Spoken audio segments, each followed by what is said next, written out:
Après la mort de 6 personnes la veille, ce devait être un hommage apaisé par les prières et le recueillement.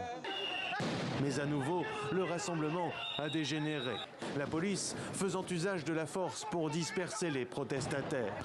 Des étudiants qui accusent le pouvoir de lancer contre eux les forces de l'ordre, mais aussi ces militants présentés comme des étudiants de la Chatra League, une organisation étudiante pro-gouvernement, une branche de la Ligue Awami, le parti de la première ministre. Ils ont engagé des étrangers et des ouvriers pour nous frapper. Et aujourd'hui, pendant les funérailles, la police et l'armée tirent des grenades assourdissantes sur nous. Les autorités devraient résoudre notre problème et non l'intensifier. Des accusations réfutées par les manifestants pro-gouvernement qui dénoncent de leur côté la violence des étudiants liée, selon les autorités, au principal parti d'opposition, le Parti nationaliste du Bangladesh, le BNP. Quand nous nous sommes endormis un peu à l'aube, ils sont entrés dans nos chambres avec des bâtons et ont tout vandalisé.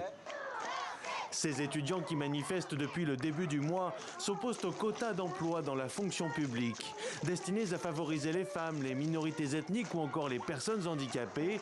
Ces critères réservent aussi 30% des postes aux descendants des combattants de la libération, les héros de l'indépendance du pays en 1971.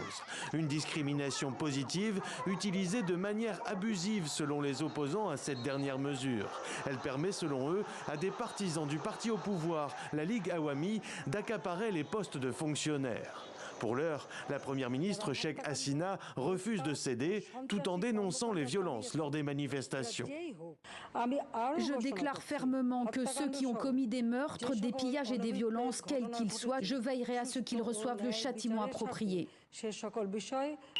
Sur décision du gouvernement, toutes les écoles, universités et séminaires d'études islamiques ont dû fermer leurs portes jusqu'à nouvel ordre. Des forces paramilitaires ont été déployées dans 5 grandes villes du pays et le réseau d'Internet mobile a été coupé sur tout le territoire afin d'assurer, selon le ministre délégué aux télécommunications, la sécurité des citoyens.